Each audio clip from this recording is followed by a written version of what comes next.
The rain didn't fall tonight. It attacked the city in violent sheets, hammering against Manhattan like a warning from the sky itself.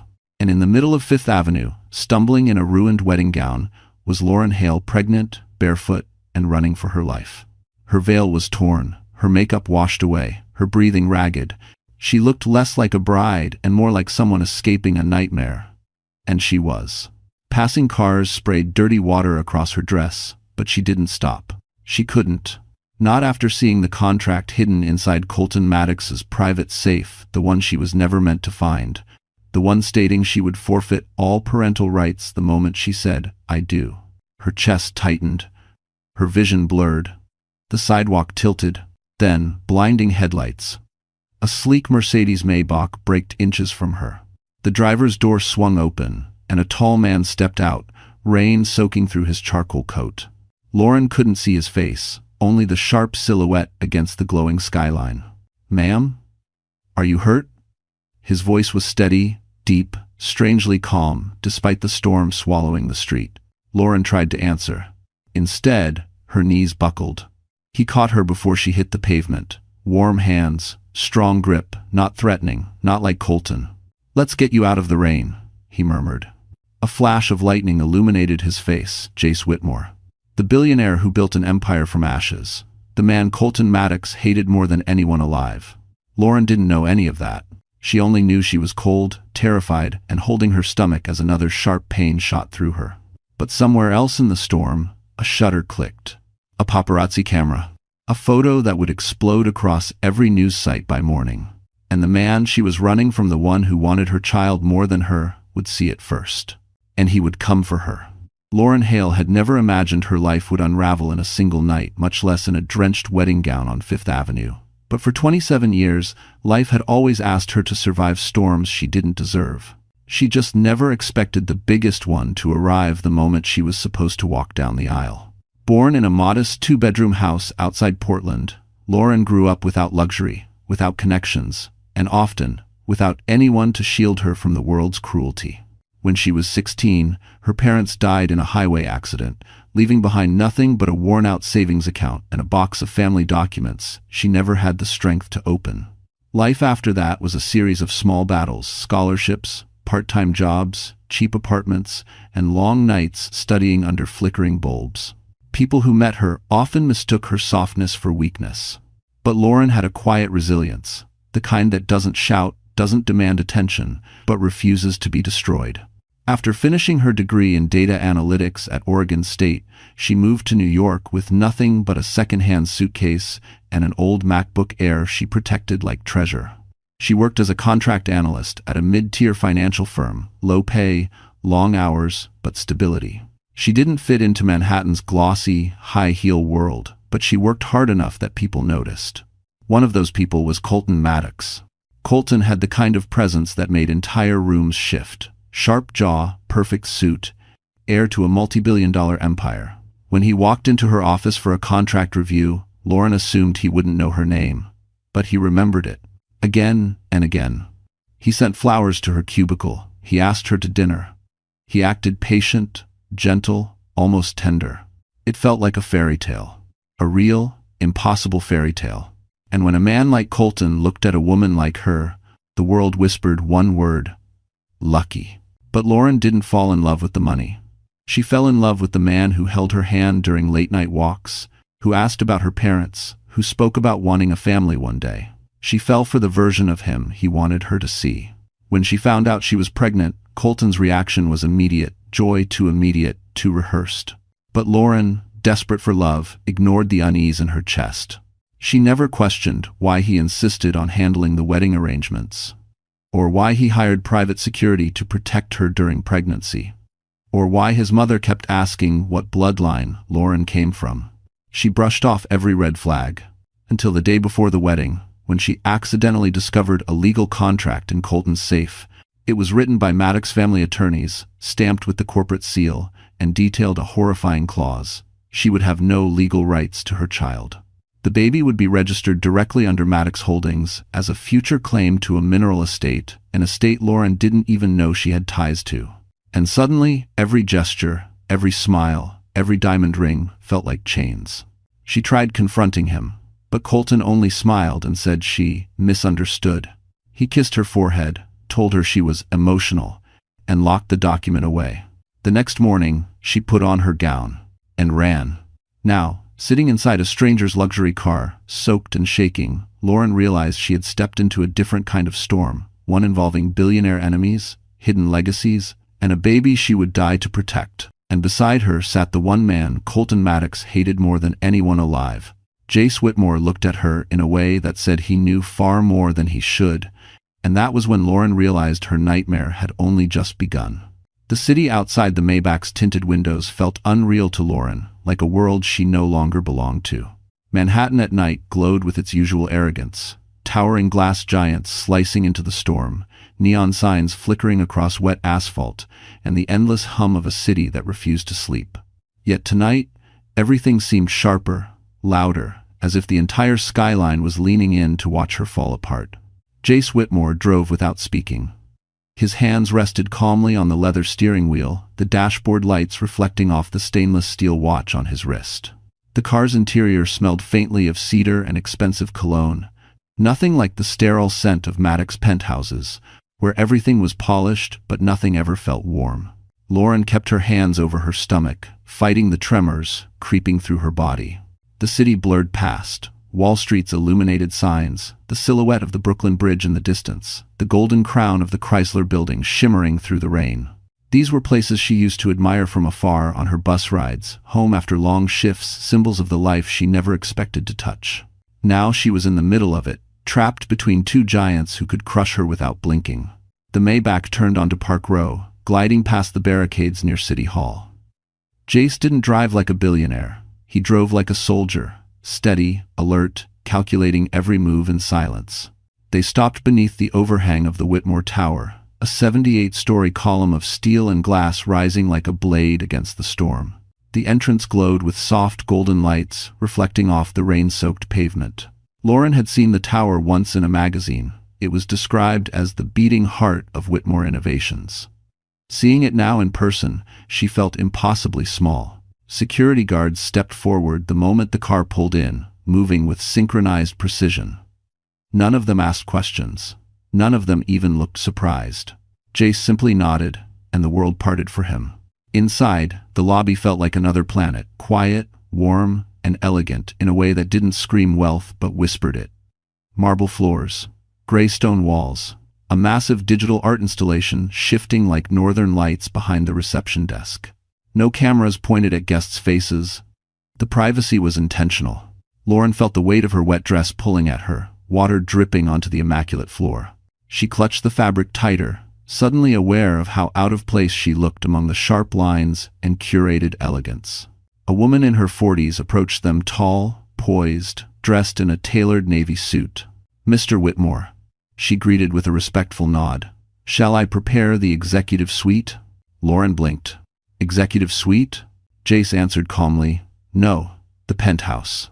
Even the woman looked startled for half a second. They rode the private elevator in silence. The ascent was smooth, quiet, so quiet Lauren could hear her own heartbeat echoing inside her ribs. She gripped the rail, trying not to think about how far she was from everything she knew. From her old life, from safety, from certainty. When the doors opened, the penthouse revealed itself. Floor-to-ceiling windows overlooking the entire city, the skyline alive with lightning and shimmering reflections. A long wall of bookshelves. A grand piano. A minimalist living area filled with soft gray furniture. Everything looked curated, precise, almost too perfect. It was the home of a man who trusted no one enough to let anything be out of place. Lauren's breath hitched. "Why did you bring me here?" she whispered. Jace studied her, not with pity, not with curiosity, but with an unsettling familiarity, as though he already knew pieces of her story she had never shared. His answer was steady, almost quiet. "Because you're not safe anywhere else tonight." Before Lauren could speak, the elevator chimed behind them, unexpected, uninvited. And whoever stepped out was not supposed to be there. The elevator doors slid open with a soft metallic sigh, and Lauren felt her stomach twist. She hadn't heard footsteps. She hadn't heard a keycard swipe. But the air in the penthouse shifted the moment the stranger stepped out, like something dark had slipped into a space that didn't belong to it. He was dressed in a rain-slick black suit, droplets still clinging to his shoulders. His hair was perfectly styled, untouched by the storm. His expression carried the kind of smug confidence found only in men who believed the world owed them everything. Colton Maddox. Even from across the room, Lauren felt her pulse spike. The man she was running from, the man she almost married, the man who smiled like a savior but planned like an executioner. He stepped forward slowly, his shoes silent on the marble floor. "Lauren," he said, voice smooth as velvet yet terrifyingly cold. "You gave us quite a scare tonight." Us. Meaning his family. Meaning Maddox Global Holdings. Meaning the machine that owned nearly everything it touched. Lauren instinctively backed toward the couch. Her hands flew to her stomach, protective, trembling. How did you find me?" Colton's smile widened, but it didn't reach his eyes. "You left in the middle of our wedding. You disappeared from a secured venue, and you never made it to your bridal suite. Of course I found you. I always find what belongs to me." Jace stepped between them before Lauren could react. His posture was calm, but the atmosphere sharpened around him like a blade being unsheathed. "She doesn't belong to you," he said quietly. Colton's eyes flicked to Jace with a mix of amusement and disdain. "Whitmore," he breathed, like a punchline to a joke he didn't find funny. "I should have known." Jace didn't blink. "Get out." Colton chuckled, unbothered. "You think you can hide her here? The press already has photos of her entering your car. They're running wild with the story. Pregnant runaway bride rescued by her fiancé's greatest rival." His gaze cut to Lauren. "Your disappearance is about to become a media event, sweetheart. And that child, our child, is the headline. Ever important? Ever." Lauren's voice trembled. "The baby is mine, Colton." "Legally?" he asked, tilting his head. "We'll see." A mother who runs away in the middle of her vows doesn't look stable. The press loves a fragile woman. Courts do too. Jace's jaw tightened. "You won't touch her." Colton's attention settled on Jace with open malice. "You think this is about her?" "No, this is about what she carries." His fingers tapped his coat pocket. "I know about the mineral estate in Montana. The inheritance. The lineage. The baby ties the claim to the Maddox family. You should have told her, Lauren. You should have told her she's the key." Lauren froze. She didn't understand. She didn't even know she had an inheritance. Jace looked at her, a flicker of something like guilt crossing his eyes. Colton saw it and laughed. "Ah. He hasn't told you anything, has he? But I will." He stepped forward, voice lowering. "Your father wasn't just some small-town dreamer. He owned something the world is willing to kill for. And the minute you sign my marriage license, the Maddox family gains everything." Lauren's breath caught. "I'm not signing anything." Colton smiled. "You won't have a choice." Jace moved in front of her again. "She has a choice now." Colton's smile dropped. His eyes hardened into steel. Not for long. Before anyone could react, Colton reached into his coat and pulled out something that made Lauren choke on her breath. Colton's hand emerged from his coat, holding a single white envelope, thick, embossed with a golden seal, the kind used only for legal documents that carried the weight of dynasties. Lauren's throat tightened as she recognized the emblem, the Maddox family crest, a serpent wrapped around a crown. He held it up between two fingers like a trophy.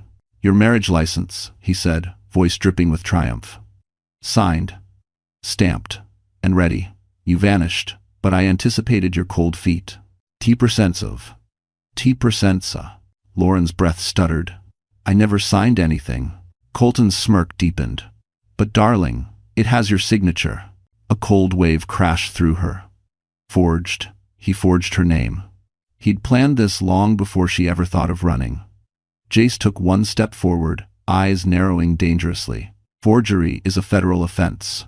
And hiding a pregnant woman in your private residence is kidnapping," Colton countered smoothly. "Which do you think the press will run with first, Whitmore?" The air turned electric. Outside the penthouse windows, lightning split the sky, illuminating the city like a battlefield. Inside, the storm was worse. Lauren felt trapped between two forces, larger than life, one trying to protect her, one trying to consume her. Suddenly, Colton pulled out his phone, clicked a button, and turned the screen toward them. A breaking news banner blared across it. Runaway bride rescued by billionaire rival questions rise about baby's father. Lauren's lungs constricted. The photo of her collapsing into Jace's arms was plastered across every major news outlet. Over 1 million shares in 20 minutes, Colton said proudly. By morning, the world will believe you fled our wedding because you were guilty. Guilty of what? Lauren whispered. Colton's smile turned venomous. Infidelity. Jace exhaled sharply.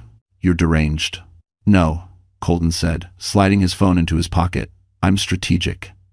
And Lauren, sweetheart, you are not a victim. You are leverage. He took a step closer. Lauren flinched. You carry the key to a multi-billion-dollar land claim. My family needs it. My board expects it. You think running to Whitmore changes anything? It only proves you're unstable, unfit, a threat to the baby's future. That baby is not a business asset, Lauren shouted, voice cracking. Colton's eyes glowed with something dark. Every legacy heir is an asset. Something inside, Lauren snapped. Anger replaced fear, burning hot through her veins. But before she could speak, Jace stepped in front of her again, blocking Colton with a calmness that felt like steel. You need to leave, Jace said. Now. Colton tilted his head, studying him like a problem to solve. Or what? You'll protect her? You don't know half of what she's carrying. Jace's jaw clenched. I know enough. I was no. No, Colton whispered. You know nothing, but I'll give you a little preview.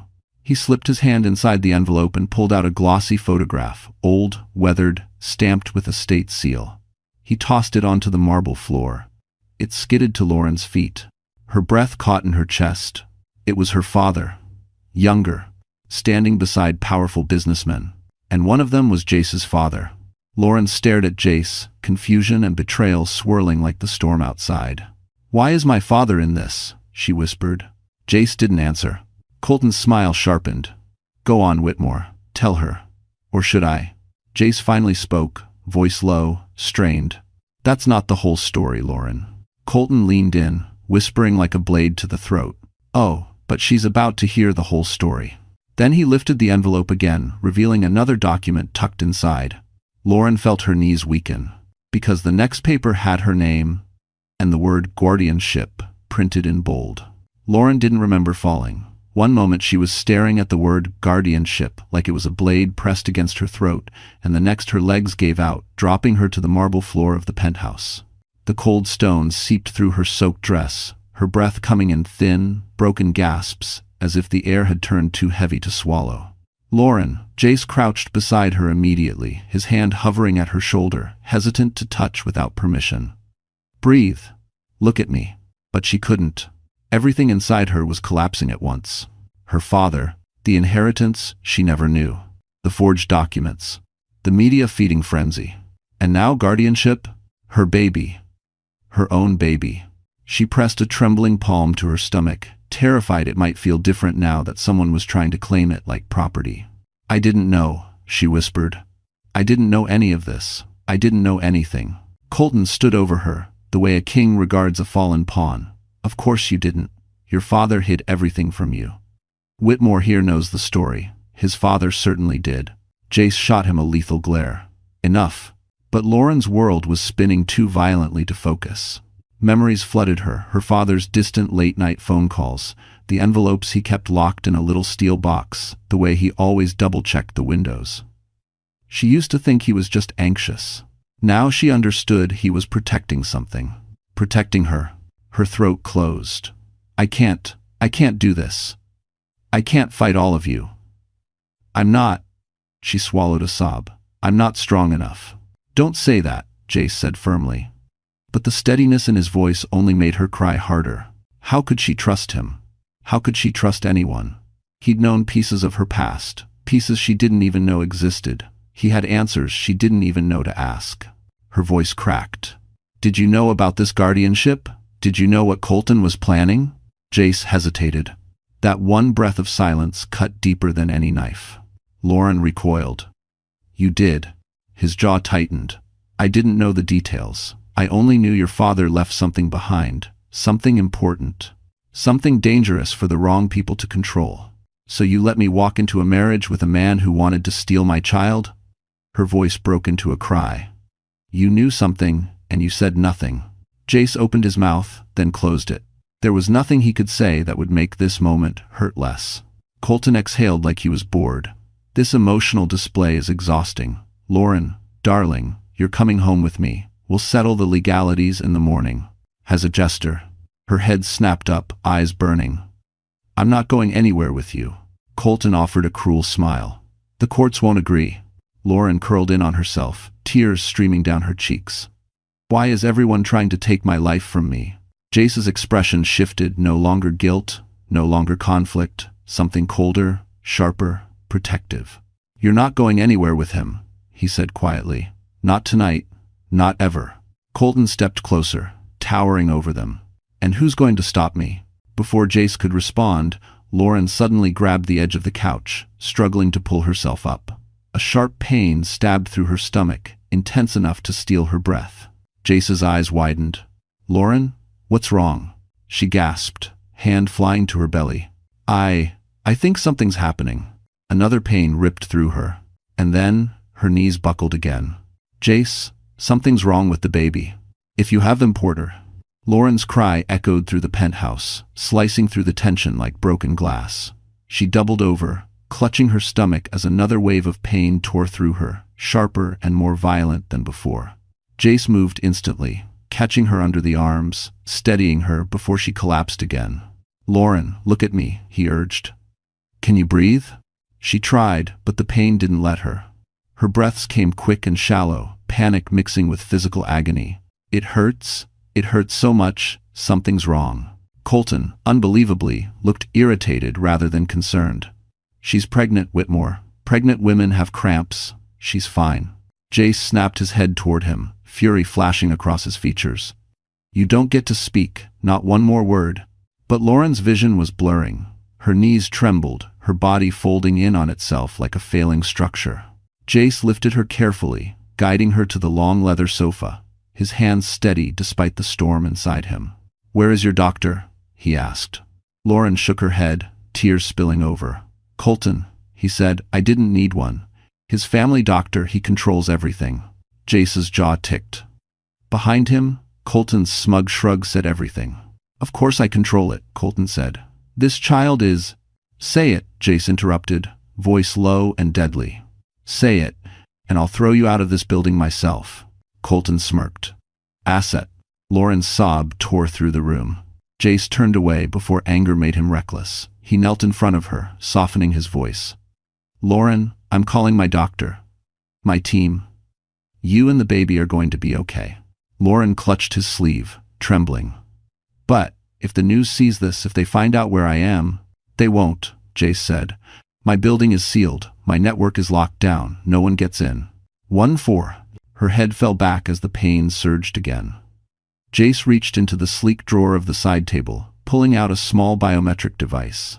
He scanned his thumb, activating a secure line on a hidden panel. A holographic interface flickered to life. Get Dr. Winslow here. Emergency obstetrics protocol. 10 minutes, Jace ordered. Yes, sir. A voice responded instantly. Colton scoffed. You're overreacting. Jace turned his head slowly, eyes like cold steel. And you're leaving. Thanks for watching. Colton's facade cracked for the first time, anger flashing. If you think I'm letting you play hero with my child. Our child, Lauren screamed through tears, the pain sharpening her voice like a blade. Not yours alone, never yours. Her breath hitched. Her face went pale, frighteningly so. Jace felt her pulse. Too fast, too stressed. He leaned close, whispering, Lauren, look at me. Has this happened before? She hesitated, then nodded weakly. Once. At the Maddox estate, a few weeks ago. Jace froze. And what did their doctor say? Lauren's eyes filled with shame. He told me it was nothing. He said stress was my fault. Colton told him to discharge me. Jace closed his eyes, pain slicing through him. They hid something from you. Colton straightened, adjusting his cufflinks. She was fine then, she's fine now. Stop dramatizing. Colton, Jace said softly, shut your mouth. And then Lauren whispered something so faint he almost missed it. he said. There was a risk. Jace's head snapped up. Risk of what? Lauren looked at him with terror in her eyes. A genetic risk. Something in your father's records, Colton. Something they said only Maddox heirs could carry. Jace went still. Colton's expression flickered panic, horror, then rage. Lauren, you weren't supposed to know that. The entire room changed temperature. Lauren clutched her belly, crying out again. And Jace rose slowly, like a man who had just realized he'd been dragged into a war older than he knew. Colton stepped back, because the truth Lauren wasn't supposed to know was hidden in the one medical file Colton would burn the world to keep buried. Dr. Winslow arrived within minutes, gray hair, navy scrubs, and the calm authority of someone who delivered children for 3 decades. She hurried to Lauren's side, placing a portable monitor against her stomach as Jace hovered like a shadow, tension radiating off him. Lauren lay back on the sofa, breath shaking, face pale under the warm penthouse lights. She felt like she was drifting between fear and consciousness, her body no longer obeying her. Her blood pressure is dangerously high, Dr. Winslow murmured. Stress-induced, but with her history. She paused, glancing at Jace with a warning that made Lauren's skin crawl. We need to stabilize her immediately. Colton stepped closer. Give her something, and let's go. I'll take her home. Jace moved in front of him so fast the air shifted. She's not leaving with you. Dr. Winslow raised a hand, cutting through the tension. If she moves right now, the risk doubles, possibly triples. Lauren's breath hitched. Risk of what? The doctor hesitated, then sighed. Premature labor, complications, and in her case, genetic vulnerability. Lauren's heart stopped. Jace stiffened beside her, jaw clenching. Colton went silent, eyes darkening. What genetic vulnerability? Lauren whispered. Someone tell me the truth. Colton's voice cut through the room. You weren't supposed to know. Then tell her, Jace snapped. Dr. Winslow inhaled slowly. Your baby may carry a hereditary condition found in the Maddox bloodline. It can be dangerous if not monitored correctly. Lauren blinked. What condition? No one answered. The silence suffocated. Then Jace knelt beside her, lowering his voice. This is why you need protection, Lauren. Why running from that wedding was the best instinct you've ever had. Lauren pressed a trembling hand to her stomach. Her baby vulnerable? In danger? She'd been walking blind into a trap without knowing something inside her child could fail because of the man who wanted to own it. Her tears came silently this time. Colton scoffed. You're terrifying her for no reason. The condition is manageable. My family has dealt with it for decades. And how many died dealing with it? Jace shot back. Colton's jaw clenched. Tell Lauren he'd hit truth. Jace turned to Dr. Winslow. Keep her stable. I'll secure an ambulance. No. Lauren grabbed his wrist, eyes wide. If the press sees me being taken out on a stretcher, Colton wins. He'll use it against me. Dr. Winslow nodded. She's right. We handle this quietly. And chapter, Debisias. Lauren's breathing began to even out as the medication took hold, though fear still churned beneath her ribcage.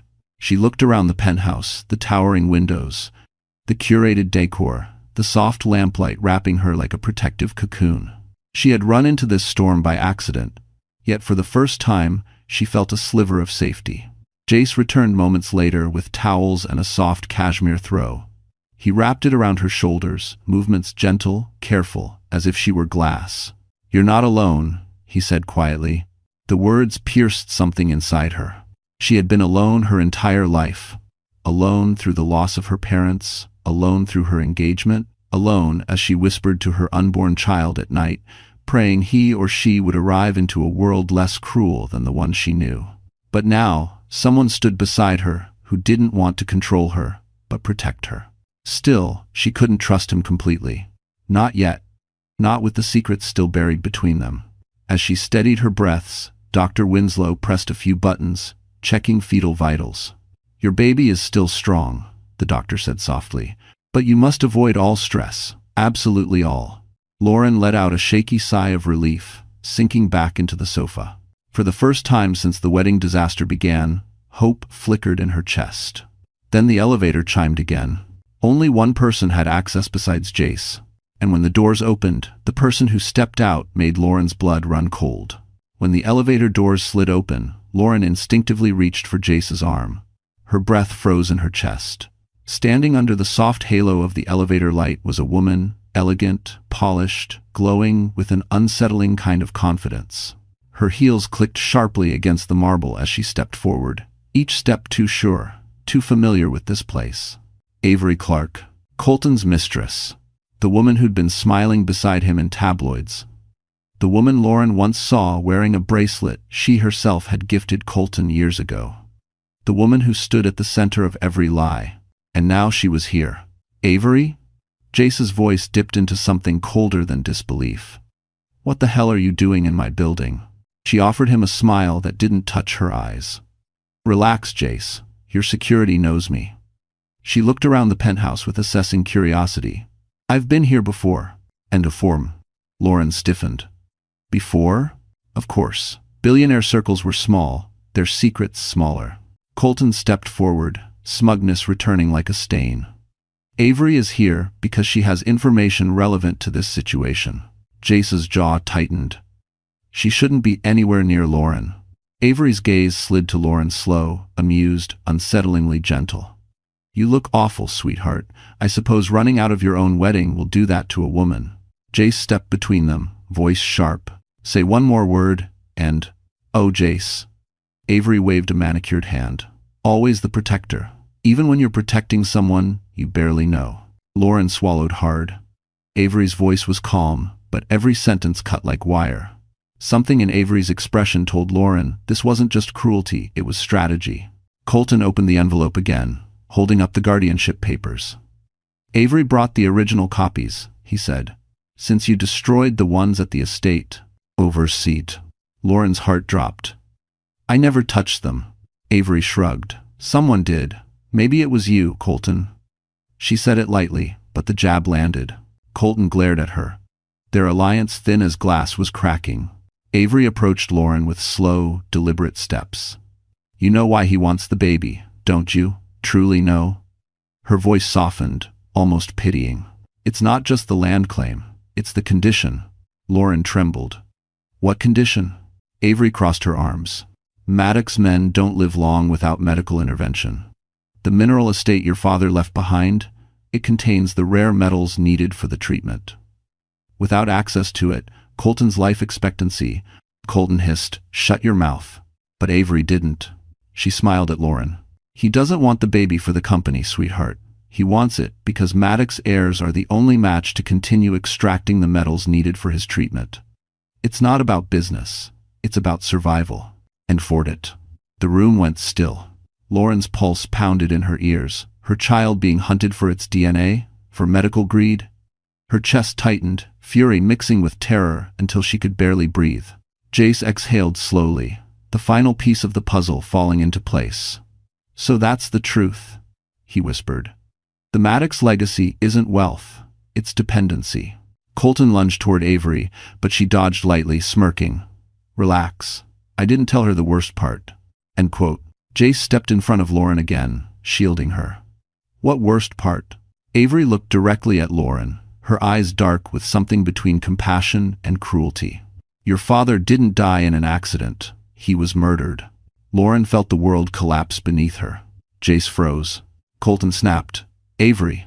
She only smiled. And the man who ordered it is standing in this room. For a full 10 seconds, no one breathed. Lauren sat frozen on the sofa, her fingers digging into the cushions as Avery's words echoed through her skull. Your father was murdered. The room seemed to tilt, the city lights behind the glass warping into streaks of gold and storm blue. She felt as though she were sinking underwater, every sound muffled except the frantic pounding of her own pulse. Jace was the first to move. He stepped toward Avery, expression darkening into something lethal. If you're lying, Avery held up both hands. I'm not. I swore loyalty to the Maddox family, not to Colton. And the truth is, your father, Lauren, became a threat the moment he refused to sign over the mineral estate. She paused, letting the words settle. Colton's father ordered the hit, and Colton approved the payout. Lauren's vision blurred, her breath caught in her throat, sharp and painful. No, my father died in an accident. That's what they told me. Borda. That's what they crafted for you, Avery replied. A clean story, a closed investigation, paid off authorities. They needed you naive and unprotected. Lauren's hands trembled violently. The betrayal was too big to comprehend. Her entire life built on a lie arranged by the man she'd almost married. Jace turned slowly toward Colton, eyes glacial. You involved her father in your family's medical supply chain. When he wouldn't turn over the estate, you murdered him, and then targeted his daughter for the baby she would eventually carry. Colton's mask cracked. Whitmore, shut up. You know nothing. Oh, I know enough, Jace said. Enough to bury you. Avery folded her arms. That's why I came. I'm done covering for him. His entire empire is collapsing. Inheritance, fraud, medical scheme, manipulated guardianship. Once the press gets the truth, Maddox Global will burn. End quote. Colton laughed suddenly, a hollow, dangerous sound. You think anyone will believe her? A runaway bride with fabricated instability? I've controlled the narrative for years. I can spin this in my sleep. Jace stepped forward. Not this time. Lauren looked up at him, breath shaky. What do you mean?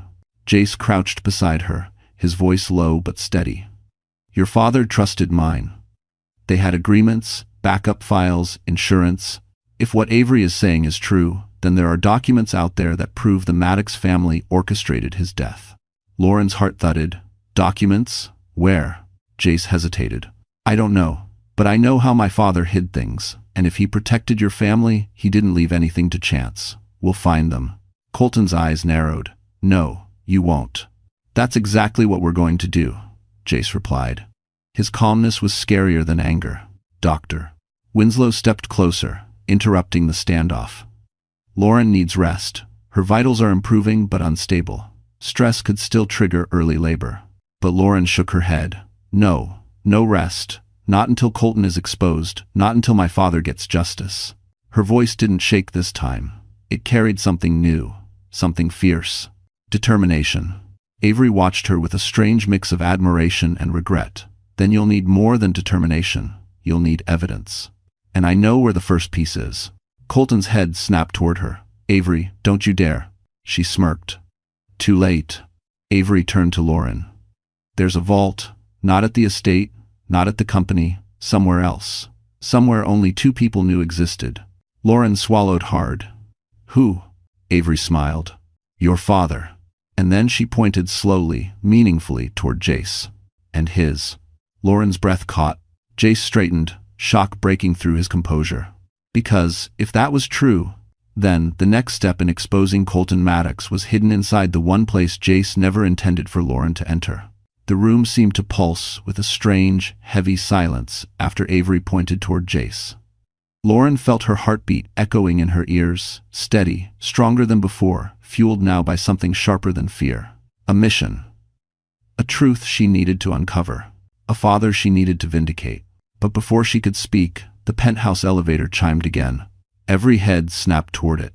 This time, when the doors opened, no elegance stepped through, no Avery, no threat, no billionaire. Instead, a young man stumbled out, drenched from the storm, hair plastered to his forehead, clutching a leather messenger bag to his chest like a life raft. Wait, he gasped. Don't kick me out. I have something she needs. 2 Whitmore security guards followed him, each holding an arm, clearly having dragged him in against his will. The smaller guard said he insisted he knew Miss Hale, tried to force his way in through the loading dock. Should we? No, the young man cried. I'm her father's intern. I worked for Daniel Hale before he died. Please, let me talk to her. Lauren's breath caught. What's your name? Eli, he said, voice cracking. Eli Mercer. Her heart squeezed. She remembered the name. Her father had once mentioned the bright kid who asked too many questions. He said it fondly, warmly, like he rarely spoke about anyone else. Jace nodded at the guards. Let him go. Eli stumbled forward, nearly tripping over his soaked sneakers. He reached into his messenger bag with shaking hands, pulling out a stack of documents wrapped in plastic. These were hidden in your father's workshop, he said, thrusting them forward. He told me to keep them safe, just in case anything ever happened to him. Eli's eyes glossed with pain. I didn't understand what he meant until it was too late. He's quite left. Lauren reached out with trembling hands and took the documents. The plastic crackled as she peeled it back. Inside were blueprints, land deeds, and handwritten notes in her father's unmistakable scrawl. Her eyes filled with tears at the familiar loops and slants of his handwriting. He knew, Lauren whispered. He knew they were coming for him. Eli nodded desperately. Yes. He told me that if anyone ever asked about the Montana land, especially the Maddox family, I had to disappear. I did. For years. But when the news broke tonight, when I saw your face on every screen, his voice broke. I knew I couldn't hide anymore. Colton rolled his eyes. This is pathetic. That land is tied to Maddox inheritance law. Whatever little notes your father scribbled won't hold. Eli cut him off. Daniel Hale didn't just own the mining rights. He stepped closer, anger trembling through his voice. He owned the only safe extraction method. Without his permission, and now Lauren's, your family's medical treatments are worthless.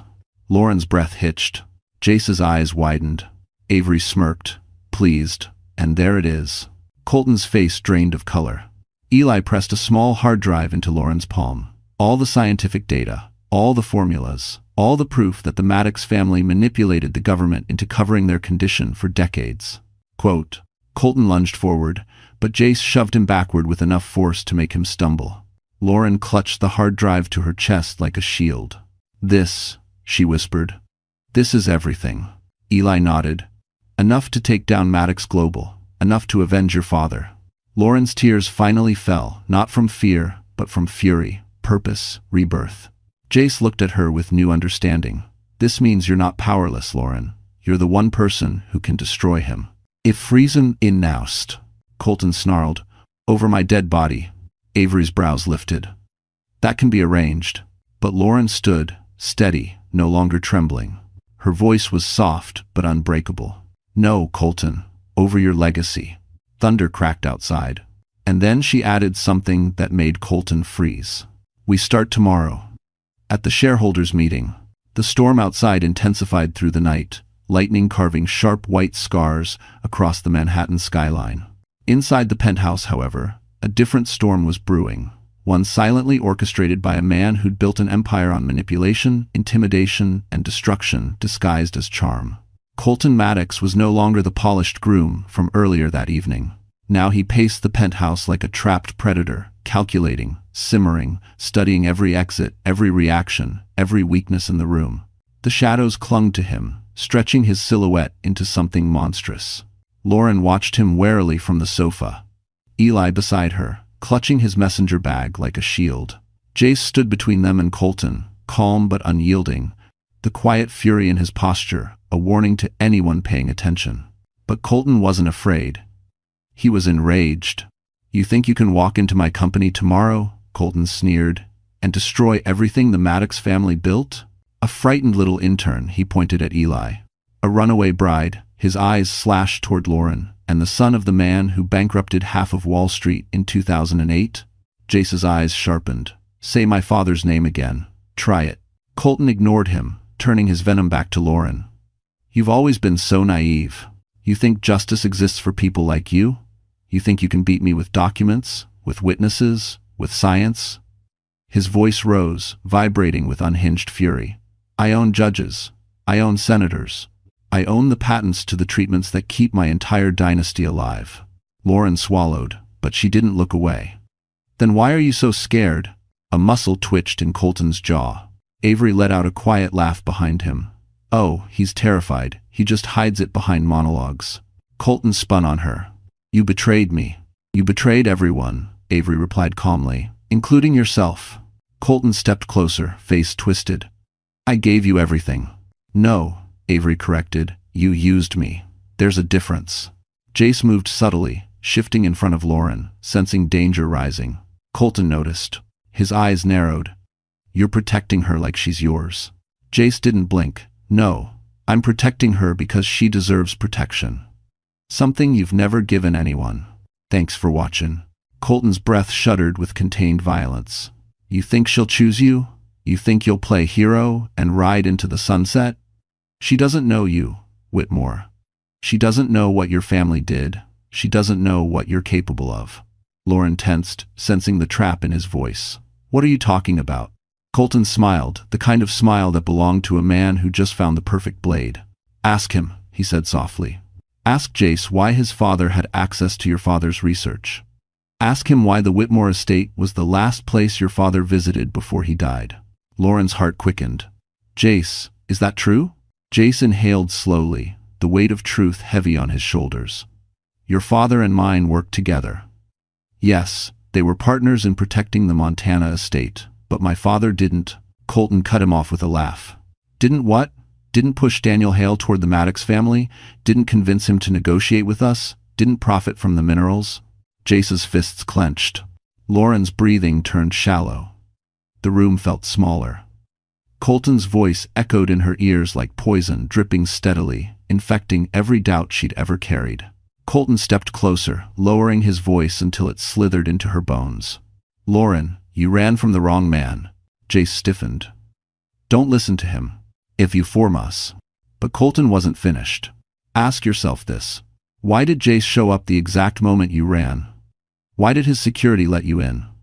Why was he already tracking Maddox transactions related to your estate? Lauren's pulse hammered. Jace, she whispered. He opened his mouth, but the penthouse lights suddenly flickered, then went black. A power outage swept across the tower, and in the darkness, a single sound echoed, the metallic click of someone chambering a bullet. Darkness swallowed the penthouse, thick and total. Lauren froze, every muscle tightening as the metallic click echoed again, sharp, cold, unmistakable. A gun. Someone had brought a gun into Whitmore Tower. Eli let out a strangled gasp.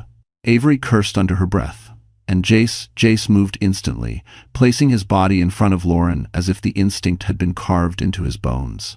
Stay behind me, he whispered. Colton's voice floated through the dark. Relax. If I wanted her dead, she wouldn't have made it out of the chapel. But you want something worse, Avery shot back. Control. The emergency generators hummed to life. A soft red glow illuminated the penthouse, just enough to reveal Colton standing still, empty hands raised mockingly, as if daring them to accuse him. I didn't bring the gun, he said, but someone in this room did. Lauren's breath trembled. Who? But no one answered. A security alarm chimed distantly, signaling backup power failure across several floors. Jace's jaw flexed. Someone had intentionally cut the systems. This wasn't an accident. This was an attack. He tapped his watch twice, activating a silent alert to his head of security. We're going downstairs, he said, gripping Lauren's arm gently. We're leaving the tower until we know who's inside. Colton smirked. Running away again? A pattern. Protecting her, Jace corrected. A concept foreign to you. But it wasn't Colton Lauren was afraid of right now. It was the darkness between them, the missing pieces in Jace's story, the shadows in his eyes whenever her father's name was mentioned. Yet, she followed him. Security met them at the private elevator. Within minutes, Jace had them escorted to an underground garage, then into a black SUV with tinted bulletproof glass. Lauren leaned into the leather seat, trembling not from fear this time, but from uncertainty. Where are we going? She whispered. Somewhere safe, Jace replied. Eli clutched his messenger bag. Is anywhere safe? Yes, Jace said. My public. Lauren blinked. Your what? He met her eyes. Tomorrow morning, I'm holding a press conference. Avery raised a brow. You're going to air Maddox's crimes in front of the entire city? No, Jace said calmly. I'm going to tell the world the truth about Lauren. Lauren's chest tightened. Jace, no, I already look unstable. Because Colton crafted that narrative, Jace said. I'm about to dismantle it. The SUV cut through the rain-soaked streets toward Midtown. Jace continued, I'll confirm your father's research existed. I'll confirm Maddox Global tried to seize it. I'll reveal the forged marriage license and the guardianship attempt. The world needs to know you ran because you were in danger, not because you were guilty. Lauren shook her head, overwhelmed. People will think you're doing this for attention. I don't care what they think, he said. I care that you're protected. Avery smirked. Colton will lose his mind.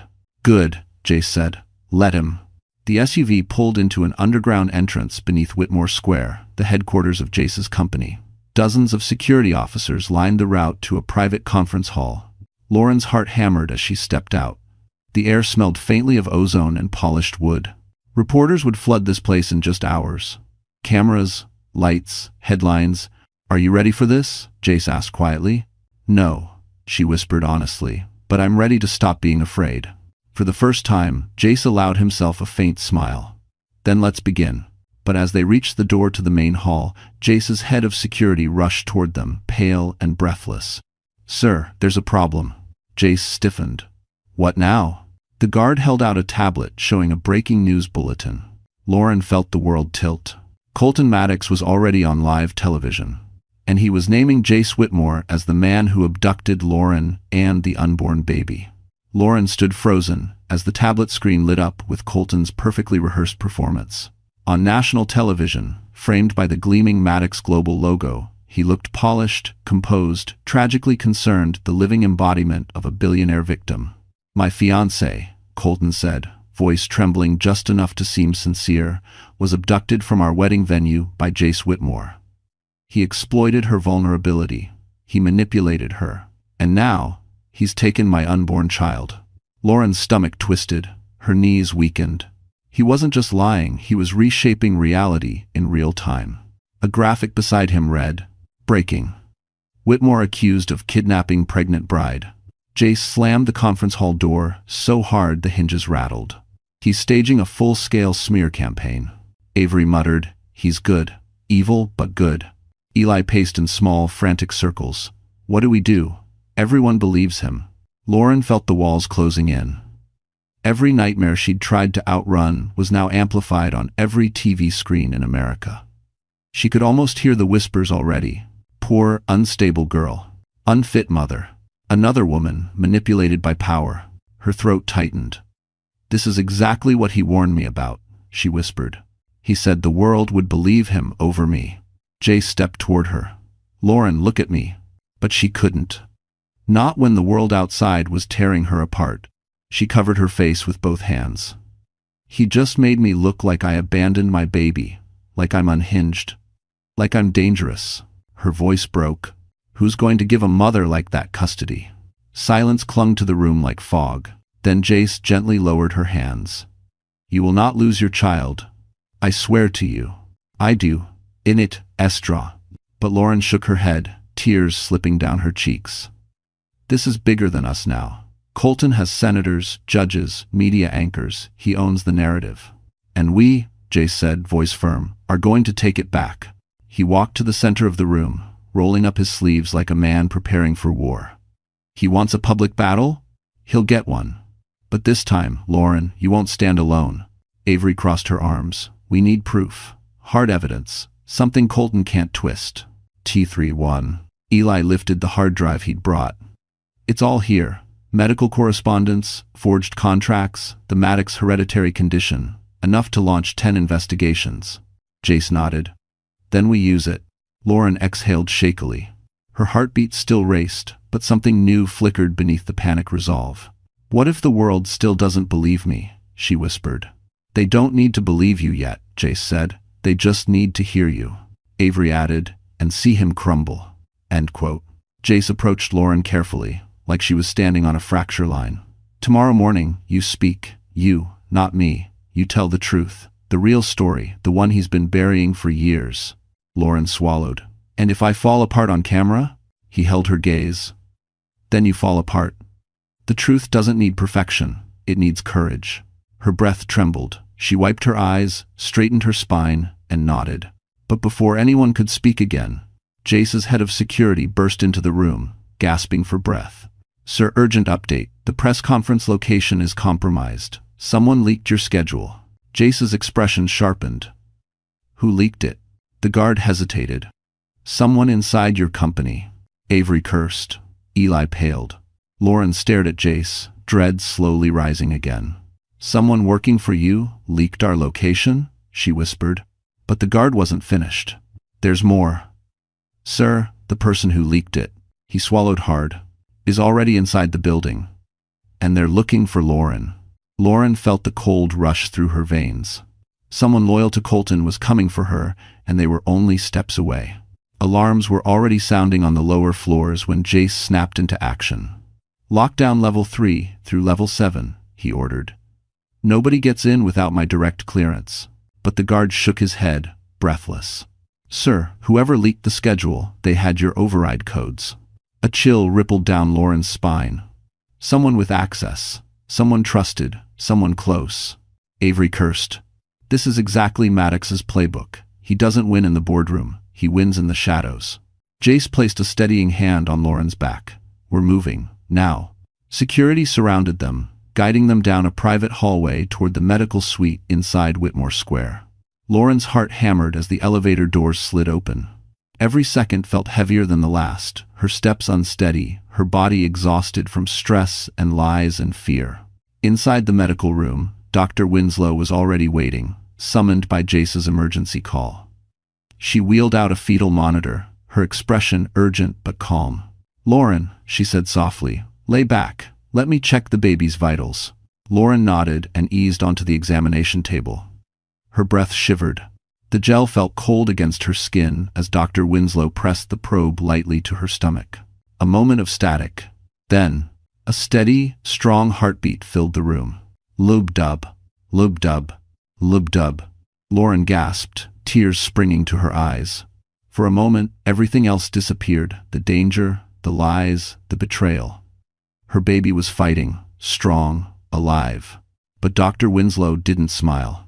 Her eyebrows knit, her posture squared. She adjusted the machine, pressed the probe again, deeper. The heartbeat echoed again, healthy, rhythmic. But the doctor's frown deepened. "Dr. Winslow?" Lauren whispered. "What's wrong?" The doctor inhaled slowly, choosing each word like it could shatter the world. "The genetic markers. The Maddox condition." She paused. "Your baby doesn't have it." Silence. Colton, standing near the door under security watch, stiffened. "What did you say?" "The baby," Dr. Winslow repeated, turning the monitor toward Jace, "does not carry the hereditary Maddox defect." Lauren blinked. But that doesn't make sense," Colton said. "The baby." "No," Dr. Winslow said firmly. "This child is completely free of the Maddox genetic signature." Jace froze. Avery's jaw dropped. Eli nearly dropped his bag. Colton's face drained of all color. And then the truth hit the room with the force of an explosion. Jace looked at Lauren. Really looked at her. "Lauren, this means—" Dr. Winslow finished the sentence. "Colton is not the baby's father." The floor seemed to dissolve beneath everyone's feet. Lauren's breath caught. "What? No, I never." Colton was the only— But Dr. Winslow shook her head. "Genetically impossible. This baby is not a Maddox heir." Colton surged forward, face twisted with a rage so bright it bordered on madness. "Rerun the test. Fix the machine. You don't know what you're—" "Enough," Dr. Winslow snapped. "Science doesn't bend to your temper." As for was. Jace stepped between Colton and Lauren again, voice low, dangerous. "So that's why you rushed the wedding. Not just for the land claim. You were terrified the baby might not be yours." Colton's breathing turned ragged. "This is manipulation. Lies." "She's lying." Lauren's eyes filled not with shame, but with realization. Painful, disorienting realization. "My father," she whispered. "He told me once before he died that love doesn't always look the way you expect." I never understood what he meant. Avery stared at Jace. "Then, who is the father?" Jace's lips parted, but no sound came out. Something in his expression shifted. Shock, then fear, then recognition. Lauren stared at him, her heart thundering. "Jace," she whispered, "why are you looking at me like that?" Everyone went still. And then Jace inhaled sharply, as if a memory he'd buried long ago had suddenly broken the surface. "Lauren, there's something you need to know about the night your father died." The sun had barely risen when the black SUVs rolled into the underground parking of Maddox Global Headquarters. Manhattan's dawn painted gold across the glass towers, but the city felt colder than usual, quiet, tense, like it sensed that a dynasty was about to fall. Lauren stepped out first. She looked nothing like the trembling runaway bride from the night before. Her hair was pulled back into a sleek twist. A fitted charcoal coat draped her shoulders. Her gaze steady, calm, unflinching, cut through the morning haze. She wasn't hiding anymore. She was here to end this. Behind her walked Jace, Avery, Eli, and two discreet security officers. But even with their presence, Lauren felt the weight of what she was about to face. Maddox Global wasn't just a company. It was a fortress, one built on centuries of power, deceit, and blood money. But now she had truth, evidence, and something more dangerous: resolve. The lobby erupted in murmurs the moment she stepped in. Reporters swarmed behind barricades, shouting her name, her pregnancy already trending across every platform. Jace stood close, shielding her from flashing cameras. Avery leaned over. "Remember, if you show fear, they'll think they own you." "I'm not afraid anymore," Lauren whispered. She meant it. They entered the top-floor boardroom, a massive space framed by floor-to-ceiling windows overlooking all of Manhattan. The long marble table gleamed under the recessed lighting, surrounded by the 12 board members who controlled the Maddox empire. Colton stood at the head of the table. No suit today. No wedding polish. Just a man unraveling from the inside out, mask slipping with every heartbeat. "You shouldn't be here," he said coldly. Lauren stepped forward. "Then you shouldn't have lied." Gasps circled the room. Jace slid a folder onto the table hard. Eli placed the hard drive beside it. Avery crossed her arms, daring anyone to challenge them. "This," Jace said, "is evidence of fraud, medical manipulation, attempted guardianship, theft, and accessory to murder involving the Maddox family over the past 20 years. The room erupted in whispers. Colton slammed his fist down. "This is all fabricated." End quote. Lauren's voice cut through the chaos like a blade. "Then why does the medical file show my baby doesn't carry the Maddox genetic defect?" Silence. Board members exchanged stunned glances. Jace continued. "And why does every forged document tie back to executives under your private payroll?" A very old, very stern board member, Miss Waverly, adjusted her glasses. "Mr. Maddox, if these allegations are true, you have violated no less than 7 inheritance laws." Colton's jaw twitched. "These people are manipulating you." She, Lauren, is unstable. "Unstable?" Lauren repeated softly. "Or inconvenient?" Another board member spoke up. "We saw the press conference. You accused Whitmore of kidnapping your pregnant fiancée." Lauren stepped forward, revealing a printed screen capture. "My doctor confirmed last night that Colton Maddox is not the father." Shock rippled through the room like a physical wave. Colton lunged forward. "That test was tampered with." Avery cut in smoothly. "Or you were lying from the beginning." Eli added, "And we have the timestamps to prove the genetic inconsistencies." The board murmured urgently. Miss Waverly raised a hand. "Mr. Maddox, until a full internal investigation is completed, we motion to suspend you as CEO, effective immediately." Colton froze. "No," he whispered. "You can't." The vote was unanimous. Jace reached into his coat, pulling out the small metal box Lauren's father had left behind. He slid it toward her. "It's time," he said quietly. "Open it." Lauren's fingers trembled as the latch clicked. Inside were letters, photos, a key, a sealed envelope with her name, and one line on the top letter. "Your future is bigger than theirs. Protect the truth, Lauren." Tears filled her eyes. But before she could read on, the boardroom doors burst open, and the man from the diner, the real father of her baby, stepped inside. The boardroom fell into an impossible stillness as the doors swung open. Every head turned, every breath caught, and Lauren, frozen mid-step, felt the world tilt beneath her feet. He stood in the doorway, rain-soaked from the storm outside, his jacket clinging to broad shoulders, dark hair dripping onto the polished marble floor. But his eyes, those steady, amber-warm eyes, were exactly as she remembered. The man from the diner, the stranger who helped her when her car broke down 6 months ago, the quiet, gentle presence who stayed with her until the tow truck arrived, who bought her a hot chocolate because she looked cold, who insisted on walking her safely to her apartment steps. He had disappeared without telling her his name, and she had never forgotten him. Now he stepped into the room, jaw set, expression tight like he'd been holding a truth for far too long. "Lauren," he said softly. Her breath trembled. You're real. You're here." Behind her, Jace stiffened. Avery glanced back and forth between them, eyes wide. Colton snarled. And the board whispered among themselves because the tension was unmistakable. The man stepped closer. "My name is Rowan Hale." Lauren blinked. "Hale?" Rowan nodded. "I'm your cousin. Daniel Hale was my uncle." Lauren's knees weakened. A family member, the first she'd met since childhood. Her father had always kept the family distant, claiming it was safer that way. She'd thought it was grief or pride. She now understood it was protection. Rowan's voice softened. Your father asked me to find you if anything happened. I tried, God, I tried, but the Maddox family kept moving you, redirecting your mail, blocking every trace. Colton scoffed. Convenient story. But Rowan didn't even look at him. His gaze locked on Lauren. The night we met at the diner? That wasn't an accident. I found records showing Maddox agents were following you. I intervened. Lauren swallowed. You saved me? Rowan nodded once. I wanted to tell you the truth, everything. But I also didn't want to pull you into the war your father died trying to end. Avery muttered under her breath. Well, too late for that now. Rowan continued, voice steady. After your father died, he left instructions, letters, warnings, and one more thing. He turned toward the boardroom, lifting a folder. Proof that the Maddox patriarch ordered Daniel Hale's murder. The board erupted. Colton slammed his hand down. This is a setup. Rowan's calm didn't break. There's also DNA evidence proving the child Lauren carries cannot biologically be yours.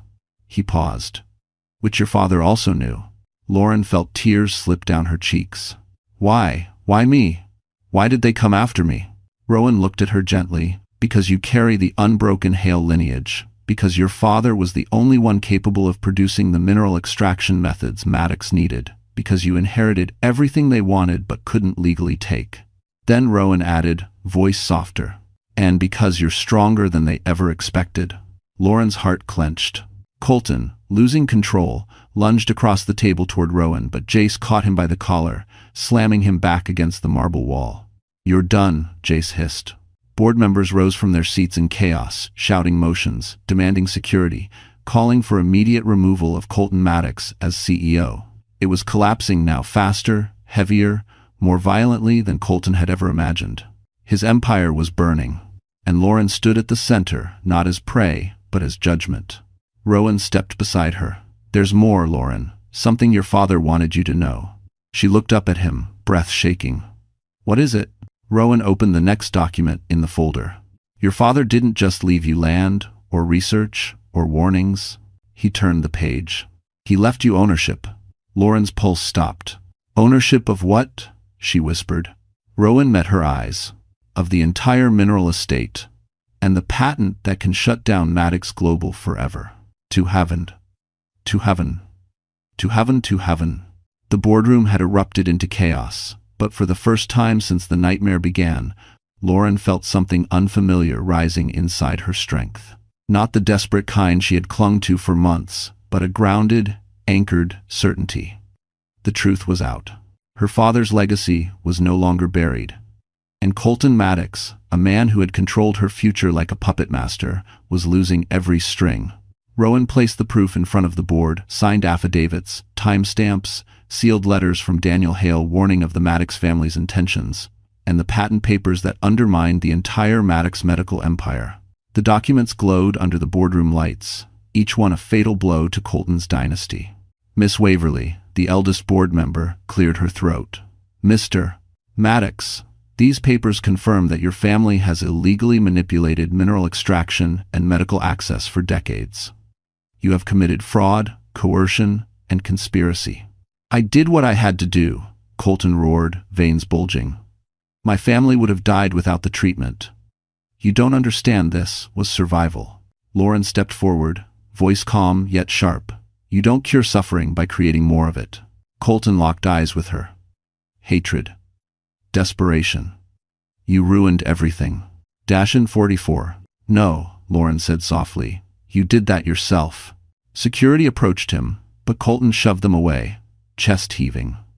This isn't over. Hale blood will always belong to Maddox. Rowan cut in. Not anymore, not with her holding the patent. And not with me exposing your father's involvement in the murder, Avery added coldly. Checkmate, Colton. Jace stepped closer, face inches from Colton's. You're finished. Colton lunged not at Jace, not at Rowan, but at Lauren. He reached for her wrist, rage twisting his features. But he never made contact. Jace moved first, grabbing Colton by the collar and slamming him onto the conference table, so hard the glass cracked underneath the impact. Rowan rushed in, pinning Colton's other arm. "Touch her again," Jace growled, breath shaking, "and no investigation in the world will save you." Security swarmed in, finally pulling Colton from their grip.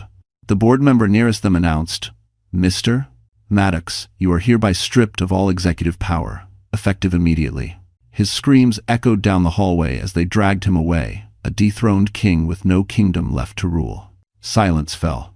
A different kind of silence, one filled with relief, release, and the faint spark of hope. Lauren exhaled as though she had been holding her breath for years. Her hands trembled, but not from fear this time, from victory. From reclaiming everything stolen from her father, her child, herself. Miss Waverly stood and approached her. "Miss Hale, with your ownership of the mineral estate and the patent rights, you have the authority to greenlight new ethical treatment protocols. We would like to offer you temporary oversight while the company undergoes restructuring." Lauren opened her mouth, but no sound came out. She looked at Rowan, at Avery, at Jace. Each of them nodded in support. "Your father would be proud," Rowan whispered. Tears filled her eyes. "I just want the truth honored. And the cycle to end." Jace touched her hand gently. "You ended it today." But before she could respond, security rushed back into the boardroom, faces pale. "Miss Hale, Mr. Whitmore Rowan, there's a situation outside." Lauren's heart tightened. "What now?" The guard swallowed hard. Colton Maddox escaped custody during transport. Avery cursed under her breath. Jace stepped closer to Lauren. Rowan scanned the exits. The guard continued, voice trembling, and he took someone hostage on the way out. Lauren felt her blood run cold. "He took the person who leaked your location, and he's demanding one thing, you." Lauren felt the cold sweep through her chest like a tidal wave. Colton Maddox escaped, hostage taken, and now demanding her. The last convulsion of a dying tyrant. Rowan stepped in front of her immediately. "You're not going anywhere near him." Jace stood beside her, voice low, firm. "He wants control. He wants leverage. He's never getting either again." But Lauren shook her head, not in fear, but in clarity.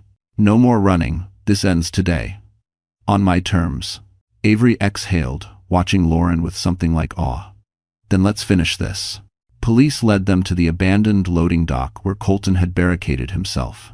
SWAT vehicles surrounded the perimeter, red and blue lights bouncing off steel and concrete. Officers whispered updates into radios.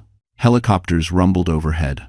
And at the center of it all stood Colton, face wild, hair disheveled, desperation radiating from every inch of him. One arm locked tightly around a terrified junior employee from Whitmore Innovations, the mole he had used to leak Lauren's location. The other hand waved a gun. When he saw Lauren, his eyes ignited. "There you are," he hissed. "You run, you hide, you lie, you try to ruin me, but I always win, always." End quote. Lauren stepped forward, ignoring the shouts from officers. She kept her hands visible, voice steady. "You've lost, Colton. The board removed you. The truth is out. My father's legacy is protected. The baby isn't yours. There's nothing left for you to control." He snarled, pressing the gun harder against the hostage's temple. "You think this is over? You think you'll walk away happy? You killed everything I built." "No," Lauren said, her voice soft but unbreakable. "You built your own destruction." Jason Rowan flanked her slowly, eyes locked on the gun. Colton's voice cracked. "I needed that baby. It was my only chance. My cure. My legacy. You stole that from me." Lauren shook her head. "No one stole anything from you. You tried to steal my life, my child. And you killed my father to do it." Colton's face contorted. "He forced my hand." "Just like you forced mine?" Lauren whispered. Silence. She stepped closer, not recklessly, but powerfully. Like a woman who had finally reclaimed herself. "You don't scare me anymore." Colton's hand shook. For the first time, fear flickered in his eyes. "Stop, don't come any closer." But Lauren did. One step, then another. "You can't hurt me," she said, "because you already lost." The hostage saw an opening just 1 second of Colton's hesitation and ducked. Rowan lunged, knocking the hostage out of the line of fire. At that exact second, officers surged forward. Colton fired. The shot echoed. Lauren flinched. But Jace was there, pulling her into his chest before the bullet hit the concrete several feet behind them. SWAT tackled Colton to the ground, wrestling the gun away as he screamed, thrashed, howled like a man watching the last piece of his kingdom crumble. It was over. Truly over. Hours later, after statements were taken and medical checks completed, Lauren sat in the quiet garden behind the precinct, the city lights shimmering through the dusk sky. Jace approached slowly, not intruding, just present. "You did it," he said softly. Lauren rested a hand on her belly, tears warming her cheeks, not from fear, from release. "We did it. My father, my child, they're safe." Rowan stepped out next, placing a sealed envelope in her hand, the one from her father's box. Lauren opened it. "My Lauren, if you're reading this, you survived. Live freely, love bravely, and never let fear choose your future. Dad." She cried, then full, cleansing, grateful tears. Jace knelt before her, taking her trembling hands gently. "You deserve more than survival," he whispered. "You deserve a life, a home, a partner who chooses you every day, if you'll have him." Lauren looked into his eyes, steady, warm, unwavering. For the first time in her life, the future felt like hers. "Yes," she whispered, and Jace pulled her into a soft, steady embrace as Manhattan glowed around them, no storms left, only light. Justice served. Legacy restored. A new family beginning. No loose ends. No unfinished stories. The war ended and Lauren Hale won. So, that's it. Our story has finally come to an end. And if you're still here, watching and listening until this moment, I know something in this journey touched your heart in a real way. Maybe it reminded you of your own strength. Maybe it reminded you that even when life feels unfair, you still have the power to rise again. You know, the Stoics used to say, "The obstacle is the way," meaning, the very pain we fear becomes the path toward who we're meant to be. Lauren's journey shows exactly that. Every betrayal, every loss, every heartbreak taught her how to reclaim her voice, her worth, her future. Marcus Aurelius wrote, "You have power over your mind, not outside events. We can't control what others do to us, but we can choose what we become afterward. And sometimes, what we become is stronger, clearer, and more alive than ever."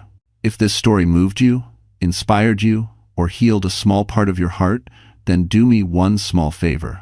Like this video, share it with someone who needs hope, and subscribe to our channel so you never walk these journeys alone.